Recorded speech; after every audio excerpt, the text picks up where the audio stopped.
All right, while we get our next speaker up to the stage, we have another polling question that Colin's going to be pulling up. What is the greatest barrier preventing you from adopting soil health practices? So this is a multiple choice question. So while you're filling that out, I'd like to welcome to the stage Dr. Dannele Peck. Dr. Peck is the director of the Northern Plains Climate Hub with the USDA Agricultural Research Service in Fort Collins. The Climate Hub connects agricultural producers and science-based resources and partners to enable weather-ready and climate-smart decisions in farming, ranching, and forestry. Dr. Peck was raised on a dairy farm in upstate New York. She earned a bachelor's degree in wildlife biology and a master's degree in agricultural economics from the University of Wyoming and a PhD in agricultural economics from Oregon State University. Please help me welcome Dr. Peck to the stage.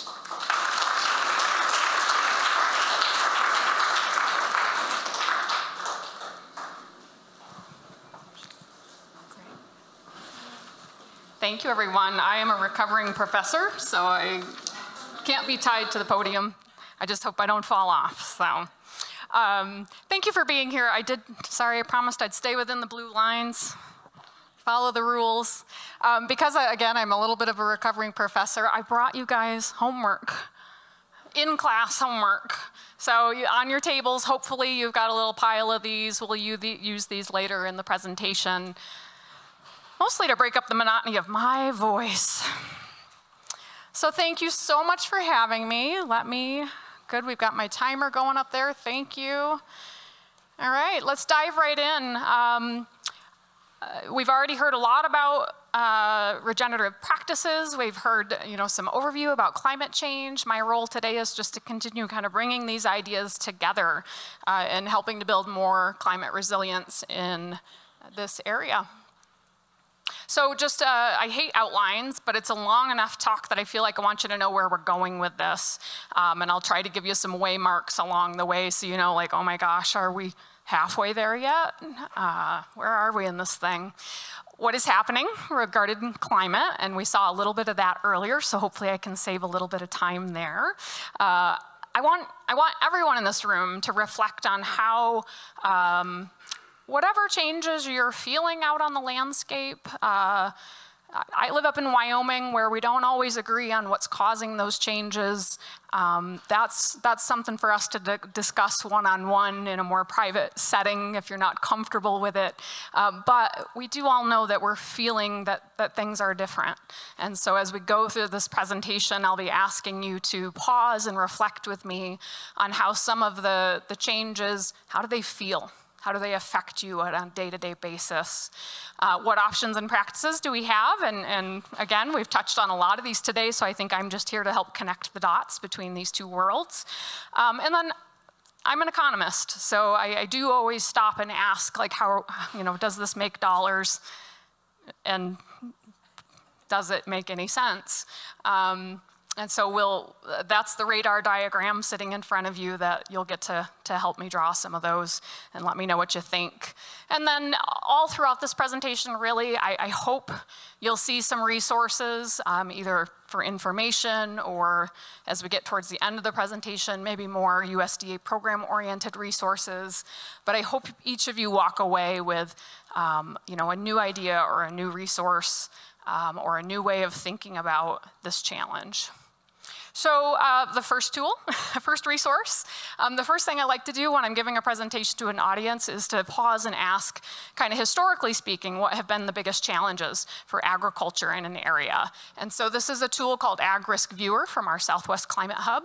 You can go and look up your individual county, and it will summarize for you the top causes of loss among insured crops. So just a big asterisk that this doesn't include all crops. They have to be insured to show up in this database. But for Boulder County, hail and heat are by far the top historical causes of loss in Boulder County, followed by excess moisture and some freeze. So those are the top three I'm going to touch on and kind of think about how are these things changing. Cool tool, you can not just get the causes, but how they occurred through time.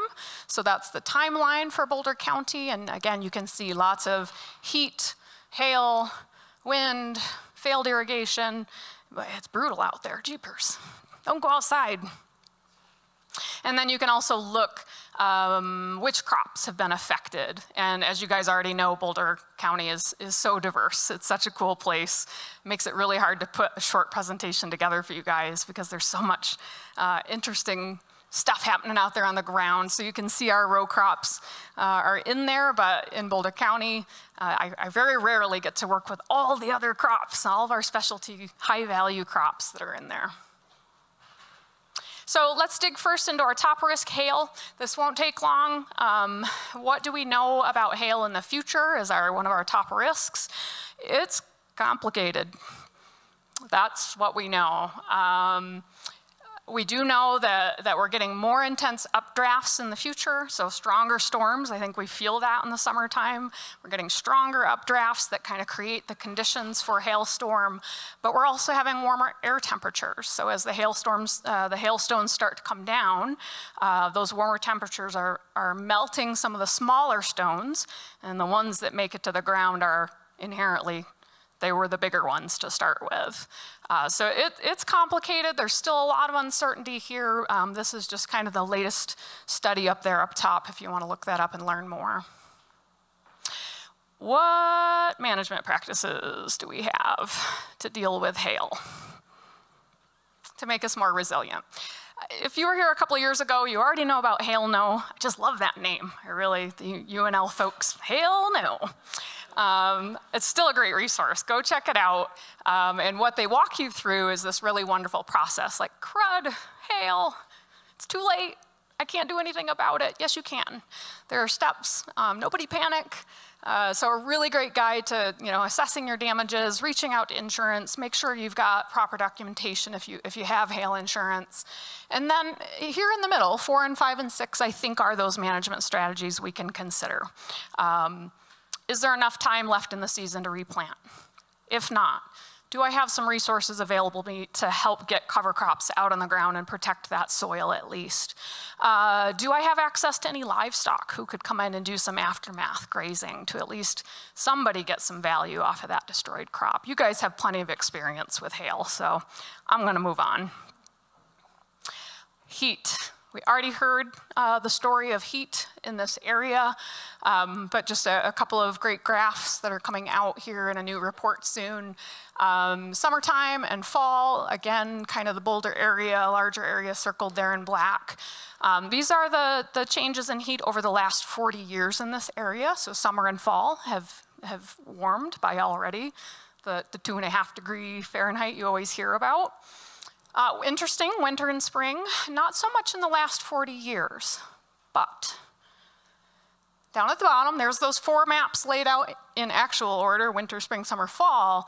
If we go further back in the time frame to the last 125 years, winter and spring have indeed warmed just as much.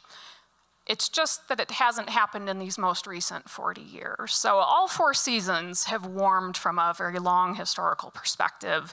In the more recent years, it has been that you're feeling it in summer and fall, okay? Where did I get those graphs? What report did I just allude to? You guys have an awesome, awesome climate center. The Colorado Climate Center just has amazing people doing great work. They care deeply about their Colorado community, and they are getting ready to release the Climate Change in Colorado report coming in late 2023. I didn't check in with Russ Schumacher to ask him how late. There's plenty of time, don't worry. But the data and graphics button does work. So they're already sharing some of that data and graphics, and that's where those images came from in the previous slides. So a great resource there. And keep an eye out for when the actual report comes out. So that was all historical, that was all observed. If you are willing to try and peek into the future, and I know we all have different levels of trust in models and projections, but if you're willing to peek into the future with me, we heard this earlier, I think, from Brett, that here's our modeled history, kind of from my childhood, the Boulder area having roughly 10 to 12 days hotter than 90 degrees Fahrenheit, moving into the early to mid-century, so the 2030s, which is only 7 years away. That's terrifying. closer to 20, 25 days over 90 degrees. And then as you move out further, depending on whether we choose a high emissions path or we choose a lower emissions path, what the future of hot temperatures look like in this area. This is not a poll everywhere question yet. This is just a pause and reflect. Remember I asked, like, let's pause and just ask ourselves internally, kind of, what does that mean for me? If the number of hot days double or triple, how am I gonna feel it? How is it gonna affect my everyday work, my everyday play? So just, I know that's somber, but again, it's more about like getting past the numbers and getting to what does it mean, and therefore what do we wanna do about it? Things are getting warmer, which means our frost-free period is changing. This is a different cool tool, climatetoolbox.org, where you can go again and choose your location, and it'll show you a whole bunch of historical stuff, but it also will allow you to kind of look forward into the future if you wish. This is just historical information for Boulder County. Our frost-free period has increased by about 40 days over the last 40 years. That's 10 days per decade. How did that happen? Well, our last spring freeze, I know we still get late spring freezes and they surprise us every time, but on average they have gotten 14 days earlier. Our last spring freeze is happening 2 weeks earlier than it used to in Boulder County. And then on the opposite end of the growing season, when are we getting our first fall on average, our first fall freeze? It used to happen around August 30th on average. It's now happening September 25th on average. So those 2 dates, stretching on both ends, have given us 40 extra days of frost-free period. That can be good and that can be bad. And so here is our first poll everywhere question. If you pick up your phones, I'm not gonna show it up here on the screen because it's my presentation and they're the ones working in poll EV, but hopefully, no, we don't have to. I just want people to, again, pause. If you're on Poll EV and you wanna share anonymously what effects have you noticed due to these kind of earlier spring and later fall, I'm genuinely curious. Like, as a Climate Hub director, I need to know how you're feeling these things, how they're affecting you either positively or negatively. So if you're willing to share that, please take a minute to do that. This is your Q&A time, by the way. Totally gonna take the whole 50 minutes, and this is gonna be my excuse. Awesome. Power bills.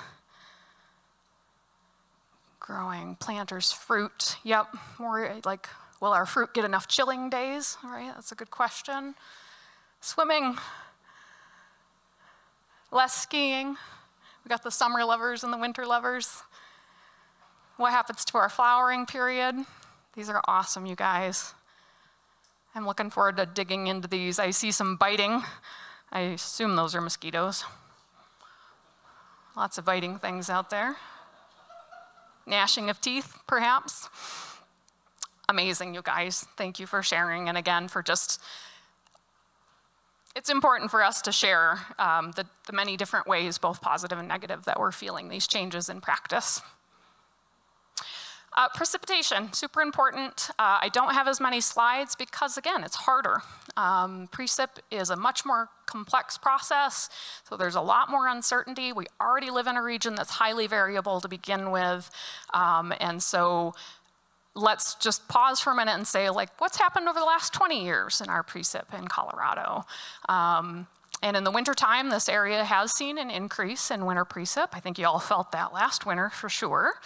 Maybe you're already feeling it a little bit around here. I live just up north in Laramie, Wyoming, and there's those mountains. You guys are getting all the moisture down here this year with El Nino, and we're not getting it up north, so enjoy it for me. Spring, not much of a change. That's probably hardly statistically significant. Summer and fall, getting on the drier side. Not dramatically, interestingly enough, like just measuring the amount of water decreases, but not dramatic in our area. Now, don't look to your poor neighbors to the northwest. You don't want to talk to them. But think about combining summer and fall. We're definitely not getting more precip. and it's hotter, right? And I know I feel that in the summertime up in the Laramie Valley. And so pause and feel with me, and there's another poll EV if you want to put your thoughts there. How does this kind of notion of a wetter winter or a wetter spring followed by a hotter, drier summer and fall, what does that mean for you in all the cool things that you do out there in the world? How does a wetter winter or spring but a drier summer and fall affect you positively or negatively? Fire, yeah, we've been feeling that for sure. I'm with you. Irrigation, the timing of watering. Yeah, when are your crops wanting to grow versus when is the water available? We heard a bit of that earlier, great. AC, yep. How are we gonna keep ourselves cool? Honey, ooh, I would love to talk to the honey people. I wanna hear that story. And your stories and ideas and challenges, as a climate hub director, in part it's my job to carry those back to our USDA agencies, our researchers, our policymakers, to help make sure that the work that we're trying to do is actually addressing the challenges that you're feeling out on the ground. So thank you again for sharing these with me. One thing I'm gonna add a word to the vocab here, and that's flash drought. And this isn't in the slide deck. How many people have heard the term flash drought so far? Like, it's not common vocab yet, but you'll be hearing more about it. And it's really this notion of drought kind of catching us off guard. Like, I thought we were fine. We had a wet winter, we had good snowpack, we had good soil moisture, and then the oven turned on. And it all went away. Like, we thought we were okay, and then in a flash, we weren't okay anymore. That's one notion of a flash drought, and that's kind of how I feel it up in the Laramie Valley. Is I thought we were okay, and suddenly we're not, and we've got the rest of the summer ahead of us. All right, moving on. If you struggled with those questions, or you're curious how drought is affecting other like agricultural producers, I like this tool. It is called Weather Ready Farms. Again, I promise I don't favor Nebraska over the other 5 states I work in, including Colorado, but this tool is really great. You can go to this website, you can pick what season are you interested in and what combination of extreme conditions are you concerned about. And the little farm scene will change, and you can click on each of these icons, and it'll walk you through challenges that farmers themselves have identified under these different conditions. So if you're new to the industry, or again, you just haven't had time to think about how future changes might affect your operation, it's a great kind of brainstorming tool. So, hot and dry summer, we worry about wind erosion and dust blowing, you've already talked about, and it also points you towards some quick tips. What can we do? What are some of the tools that might be relevant, and where are some resources I can learn more? So I won't belabor these. We already know, kind of reduce tillage to the extent that we can. I haven't heard anybody talk about stripper headers yet. Who's heard of stripper headers? A couple of my producers in the room, good. Stripper headers are just a different way of harvesting things like wheat that leave a lot more stalks standing. So rather than leaving 6 inches out there, it's leaving more like 12 or 14. And in our more semi-arid areas, Weld County and east, snowpack, like that snowfall, those taller stalks are gonna help capture more of that snow, catch it from the wind, drop it to the ground, and then if there's enough residue in the soil, on the top of the soil, that surface roughness will help that water infiltrate. All right, so not enough time, got to move forward, but you can look back through these, go to the tool, explore it yourself, and kind of what kind of tools match up with these different extreme weather conditions. But there's lots of stuff like our nitrogen application. How do hot and dry conditions affect when you put nitrogen on your lawn or on your crop, wherever you're doing it? Hot and dry means less effective, so we need to be more thoughtful about when we're gonna put it on and how much. All right, on and on, irrigation costs, poor grain fill, my pollinator back there, right? If it's hot, our pollinators aren't happy, our plants aren't happy, so they might not fill as much grain. What are we gonna do if that are we going to do if that crop isn't worth harvesting economically? How can we get some value out of it still? And again, maybe that involves livestock or harvesting for forage instead of grain. Pest pressures, it's depressing, I know. So I'm gonna keep clicking forward. The last one is interesting though, faster crop maturation. When it's hot and dry, sometimes those crops get to maturity faster than we expected them to. And are we ready to do something about that? Are we gonna be ready to harvest crops that get there faster than we expected? Spring, we said, was getting a little bit wetter. Again, I won't talk through these, but you can see how that farmscape changed.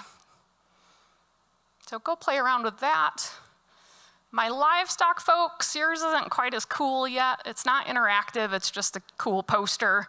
Same idea, winter, spring on the left, summer, fall on the right. We've already said that in the winter, it's trending towards wetter. Is your feed stacked high and dry if you do get more moisture than you were expecting? But when you stack it high and dry, did you accidentally put a creek down the middle of it that's not normally a creek?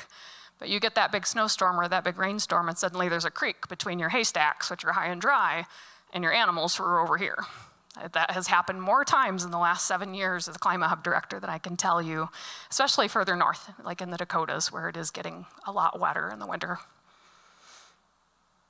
Summer, hot and dry, what do we need to keep an eye on? Your price risk for your feed, so having a marketing plan there. Enough water and shade, right? We're starting to see some of the feedlots think about putting solar panels on the shades that they're creating for the livestock. So can we do a little agrivoltaics there? They're experimenting with that. And also, again, hot and dry, heat stress and respiratory diseases. We got to keep a more proactive eye on during those conditions. So that's all the weather ready cool tools. Pause. Waymark, where are we in this presentation? We're halfway through. Pull EV question on your phone. What weather-ready practice interests you the most? And it doesn't have to be one I just talked about, but what are the practices that you've heard thrown out there today? It just kind of caught your ear. Whether it's something that you're already interested in, you just want to learn more, or hey, I've never heard of that. Sounds cool. I have to go do a little more reading on it. Yeah, bale grazing, swales, I love that. I've got some of these on my own set of notes. Hoop houses. Hoop houses protect us against hail. Maybe, depending on how big the stones are. Yeah, water and grazing. I'm lucky to live inside, professionally live inside a rangeland research unit at ARS. So a lot of the stuff that you guys have talked about today, we talk a lot about and do some research on, and I'm excited to kind of take ideas back, move information back and forth between our two worlds. Awesome. Lots of ideas, you guys, that have resonated with you, that you're gonna go and study a bit more and ask around, figure out how to do them. Thank you.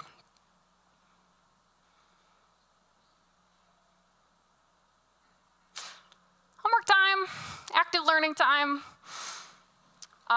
Again, on each of your tables, there's a little pile. Yours aren't pretty pastel colors, but hopefully every table got a little pile. Grab one. This is called a radar diagram. Again, I'm an economist, I can't help myself. Trying to think of something a little more interesting than a bar graph, so this was my best. Diversify our shapes today. The dollars and cents part of this presentation. What do we know? What have the economists been learning? What have our other social sciences been learning about all these exciting practices that we've been learning about together today?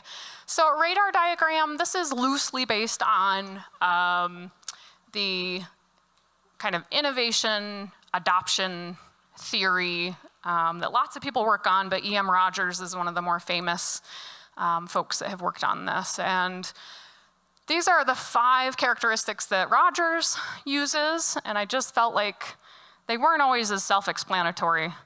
And so I came up with my own versions, definitely borrowing, but extending maybe.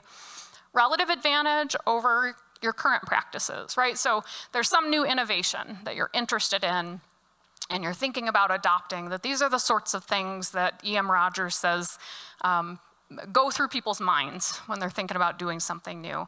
What's this practice's advantage over what I'm already doing? And that advantage could be economic, profit or risk. It could be social, that you just are looking for a better quality of life. You're looking to be more connected, either to your land or your animals or to your people. So social learning. Is it easy to see and observe so that you can learn by watching others? So somebody made a joke about it, their neighbors doing the practices away from the road. I'm like, dang it, it's making it less observable so that others can learn. I get it. But it's nice when a practice you can easily see and observe from a distance, a safe distance. Learn from others. But when you're ready to undertake it yourself, how easy is it to trial it? Is that practice something you can easily trial on a small scale without investing too much? Or is it difficult? And then once you go whole scale, how hard is it to use in the long term? How quickly can you see the results? Whatever results you might be looking for, how fast do they happen? Because we are impatient animals, right? We prefer quick results if possible. How effective are they in my local area? And I think that's the one today that, as I was listening, I was really glad to hear, most of the speakers acknowledge, like, this works in my area, and these are the conditions I'm working with. Your conditions might be different. And that's so important, I think, in our soil health practices, is that there are no silver bullets. You guys, we all know that. Understanding our local conditions and challenges and learning from each other about how well or how we can adapt it to our conditions. So how reliably effective is it for my local area? And back to, this one's a little bit redundant of, how easy is it to use, but what kind of resources does it require? Ideally, it would require fewer resources than what I'm already using, and lots of different types of resources. It's not just about money, but time and management, knowledge. So there's the radar diagram you've got in front of you. We're going to apply it to a couple of common practices that are out there in the world, out there in the literature. The great thing about this exercise, there are no wrong answers.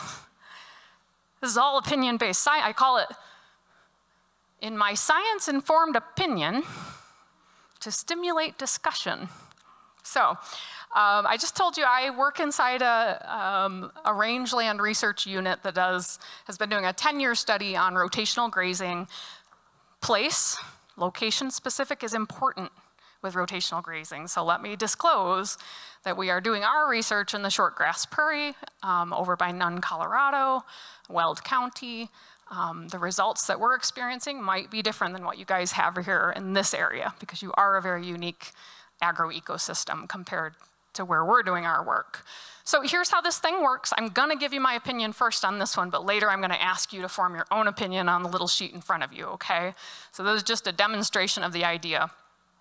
Based on our 10 years of research on rotational grazing in the shortgrass prairie, how easy is it to see and observe from the road? Pretty easy. You can see the fences, you can see the animals all together, you can see them being moved, so pretty easy to learn by watching from a distance. How easy is it to trial on a small scale and then scale up and use in practice? As it gets towards the center, it's a lower score, right? Red's never good. And so this one I'm moving in towards the center to just say, in order to trial rotational grazing, we've heard, like, you need fences, you need water infrastructure, you need time. And there's a lot of lessons to be learned both by you and your livestock. So it's not easy to just kind of try out on a small scale, if we're being honest with ourselves. How quickly do you start seeing results? This one I'm given like a medium score because of course, you can see when a group of animals has come through and knocked the grass down from this to this. That's easy to see. But if you're interested in soil health, that takes more time, especially out in the shortgrass prairie. And so that part is much slower. The shortgrass is a really resilient, stable system. Takes a long time to start seeing changes in soil carbon, broad vegetation communities, in my science-based opinion. How reliable and effective is it in my local area? This one, again, it's important to ask yourself, well, what am I talking about? What goal am I interested in achieving? Always be specific about what goal you want. If my goal is to change the vegetation community from warm season grasses towards cool season that our animals gain better on, I'm not gonna give this a great score. Again, those communities are really resilient. That's not what rotational grazing is good at doing quickly in our shortgrass prairie. But if my goal is to develop lots of different types of grassland bird habitat on my property, some of our imperiled grassland bird species like tall grass, some of them like it like a pool table. Our mountain plovers love flat as a pool table, and other species like it in between. You can achieve that with rotational grazing. You can achieve different vegetation goals in different parts of your pastures, and you can do that pretty quick and pretty reliably in the short grass. So name your goal. And lastly, what about resources? Again, this one, I'm an economist. I count all the dollars, even the ones you don't pay. Again, rotational grazing, you spend more time. You have more fencing, more water, more time. If you've got those resources, that's awesome, right? It's not, just because something is costly doesn't mean it's bad. If it's costly and generates lots of revenue, I'm happy as an economist, right? But acknowledging that you do have to have some resources to pull this off. And then overall, how'd we do? Again, relative advantage compared to kind of traditional continuous grazing. And again, that one's kind of, for me, a moderate score. Some pros and cons, some strengths and weaknesses. We have not been able to gain as much weight on our cattle with rotational, but we've achieved awesome bird conservation goals. So depending on what it is compared to your traditional practices, you might score this differently. Fun part, connect the dots. There's your radar diagram. There's your spider web of pros and cons, strengths and weaknesses, benefits and costs. Everything has them, right? No silver bullets. It's just what are going to be the trade-offs. If you're interested in the science of what I just described, what's my scientific evidence behind some of these things, again, for the shortgrass prairie of eastern Colorado, my colleague, Lauren Perensky, has a new paper out that's really fascinating that takes a look at, again, over 10 years, rotational grazing versus continuous. She went out, well, her techs went out and put twisty ties on individual grass shoots.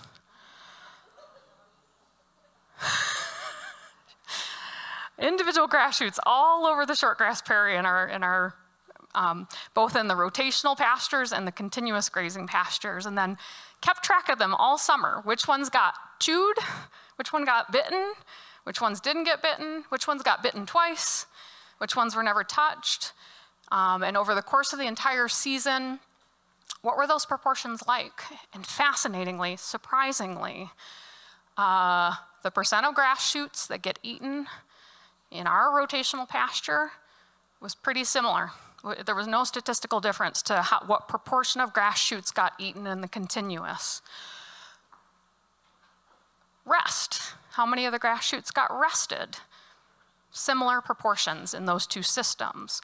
What was different, and they are different, what was different is where and when. So the same proportion of grass shoots that got eaten, where and when they got eaten, that's what was different with rotation. And that's how we can use it as a purposeful tool, is to ask ourselves in our pastures, what do we want to get eaten when? If I want my cool seasons to get eaten early, then put them over in that pasture and have them eaten early so that they can rest later in the summer when they're vulnerable. Where are your warm season grasses? We don't want to stress them at the wrong time of the year, right? So use rotational grazing as a where and when and why. Think about your bird habitat. Think about your vegetation communities, when shrubs need to be protected versus cool season grasses. That's what we've learned from our experiment. More globally, a global meta-analysis, the Hawkins paper, if you want to learn more. So, you know, looking across multiple papers around the world, rotational grazing, looking across all those studies on average really produces about the same amount of grass in cattle.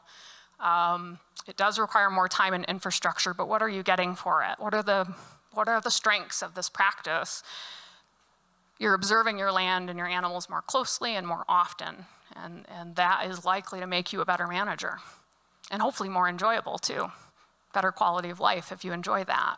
And people who do rotational grazing are showing up at things like this, where they build a social network, they learn from each other, they have support during hard times, and that social capital is really valuable for being resilient in a changing climate.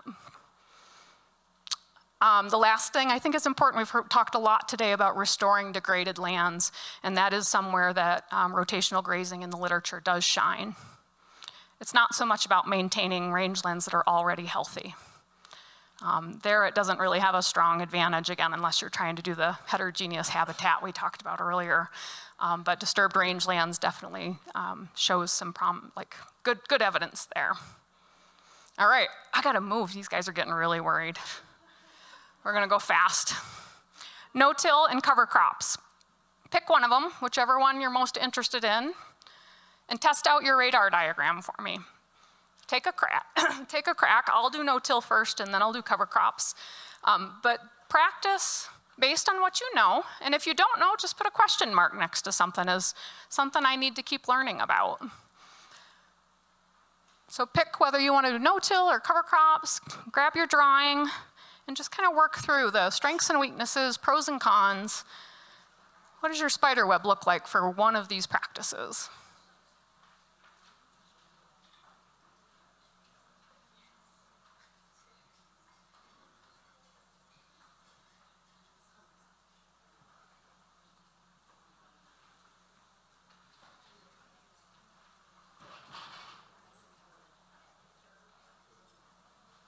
Question marks are very valid. Like, I need to know more about that before I judge, but. And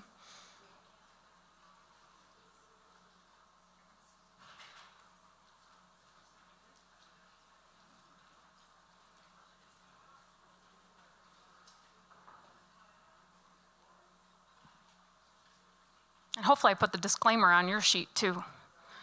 This is a science-informed opinion only.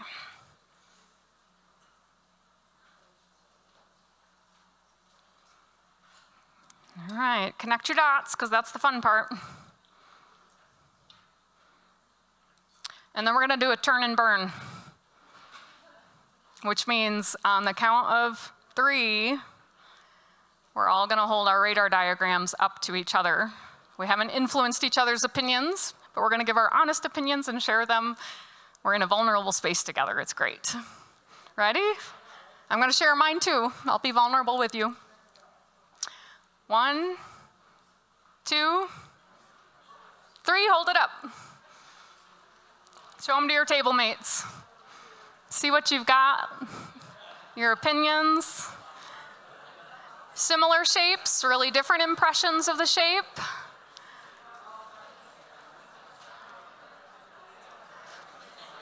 Does any table have really similar shapes?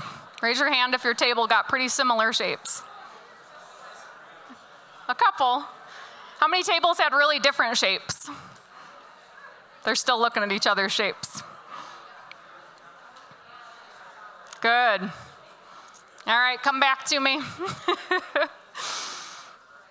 It's really, I think it's important to just like sit down and weigh the strengths and weaknesses of everything that we do. All right, guys, I gotta move fast here. Here we go together. That was my assessment of no-till, easy to see. The equipment is expensive, so it's hard to trial. That's one of our barriers. That's how our conservation districts are helping in some cases, making that equipment more available. So we'll move on with that one. Cover crops, interesting. Like you can do your cover crop on that same radar diagram. Like sometimes it's helpful to have a starting point. Like, hey, here's what I think about no-till. Now, how do I feel relative? How would that compare to cover crops? So I've overlaid my two opinion-based assessments for cover crops. Still easy to see, maybe easier to trial on smaller acres. You start seeing results quickly as far as getting that ground covered. The effectiveness, I think, is really location dependent. I've seen lots of great stories and examples of effective cover crops in the Boulder area, and that just makes my heart warm. Up in Laramie, where it's cold and windy and the growing season is really short, we have not cracked this nut yet. We are still searching for cover crops that will grow and not take up too much water for our actual cash crops. Thank you for playing with those radar diagrams. There's some additionals there for you to continue thinking and playing with. You've got great no-till resources and cover crop for the drylands of eastern Colorado at your USDA ARS Akron facility. So if you're not familiar with that group, they've done a lot of research over many, many years about the effectiveness. In a nutshell, no-till, absolutely effective out on our dry eastern plains. The right crop rotations, absolutely. Cover crops are a harder story for our eastern plains. Again, we're still trying to crack that nut. Joel Schneekloth at CSU Extension, I saw him a couple of weeks ago, and he was just very much on the leave more stubble and residue. It will catch more snow. It will increase your infiltration. That's how our sponge gets wetter. Not so much soil organic matter. It's first, does the water even make it into the soil? And that's about having residue and rough surface at the top. So leave as much stubble as you can. Cover crops, again, tougher if you're interested in how those are working out on the Eastern Plains. These are great resources. Shout out to my hometown and the University of Wyoming, where again, they're looking at some really creative cover crops like phacelia, which is a flowering forb. My vegetable growers, I hardly ever get to talk to vegetable growers, so I'm really behind the curve. Like, you guys are my vegetable growing region. And I tried to look for some more local resources on strip tillage and cover crops and vegetable systems. Didn't quite find it. Maybe I've missed it. If you know what it is, come and tell me what those resources are. But in the meantime, right, there are lots of other parts of the country that are growing vegetables and have figured out how to do strip tillage and some cover crops. So a couple of resources for you there. You know more than I do. Economics, I'm an economist. Where is the economics, Dannele? I'm gonna end. I won't. If I have to end, I would end here. I'm gonna push through, we'll see. I'm so excited. American Farmland Trust, I just happened to have a master's student that I worked with at Wyoming who is now with AFT, so I know her and I trust the work that she does. They just put out this little series. There's 3 bulletins about what do we know about the economics of soil health practices. And it's not all the practices yet, but no-till and cover crops, there's enough data out there now, enough studies to do a synthesis. So you can go and look at these 3 bulletins. This first one, some of the take-homes, again, that bottom line, no-till, people have been doing it for decades now. It works, it saves money, generally results in positive net returns, probably not everywhere, but in a lot of places around the country. Cover crops, it depends on where you are. If you're in an area where cover crops struggle or where you don't have enough water or your growing season is short, they tend to not be profitable there, unless you can figure out how to make use of them with livestock and add value from them, right? So cover crops, again, we've got some work to do in some places. So that's take homes from that one. I love this second one though. This one's based on research trials, both on farm and on station. Length of time matters. The longer you do it, eventually the more profitable those practices become. Location matters. We've already talked about that today, but it really does. What is your soil type and your texture, your weather? Which crop are you working with? No-till works better in coarse, well-drained soils with not too much residue. You go up to eastern North Dakota and talk to them about no-till and cover crops, and you'll hear all about that there's too much crop residue. That sounds like a lovely problem to have. I tease. Farm size matters. Our smaller farms, right? This is specialized equipment. It's expensive, and it's harder to spread that cost over small operations versus large ones, right? So think about with our programs, how can we support our smaller operations in overcoming these high upfront costs? Experience matters. You're doing like riding a bike, you're gonna fall off the first few times. You're gonna make mistakes. Keep at it, keep learning, you'll get better. The bottom one is the most important. And I'm not gonna get through all my material today. I knew I wouldn't, but this is a really appropriate one to end on right here. Ecosystem benefits matter. That's why we're in this room. That's why there's this debate about, do these practices, are they worth it or are they not worth it? Because we don't just care about crop yields. I come from a dairy farm, one that went broke, so I know that the bottom line matters. It's undeniable. We have to find ways to make farming and ranching economically sustainable. Without public support, in my area, cover crops are not economically sustainable. But what do they provide? Just because they're not economically profitable doesn't mean they're not worth it. They stabilize our soil. They keep that dust from blowing around that keeps us safer out on the roads and keeps our health safer, right? They are helping capture excess nitrogen and keeping it from getting into our water or from, leaving and contributing to greenhouse gases. These are services to society, to our ecosystems. They are valuable. We need them. And that's why we have government programs that are providing cost support. And that's the spider diagram, right? Just because something isn't profitable doesn't mean that it shouldn't be done. It just means that they might need some help to get it done and to keep doing it. And that's what, right? That's why we pay taxes, is to support some of those ecosystem services that our farms and ranches provide. So I'm going to stop there. I can't even get to my ending slide to tell you where you can find me, but Dannele Peck at USDA.gov. Email me. Thank you, guys.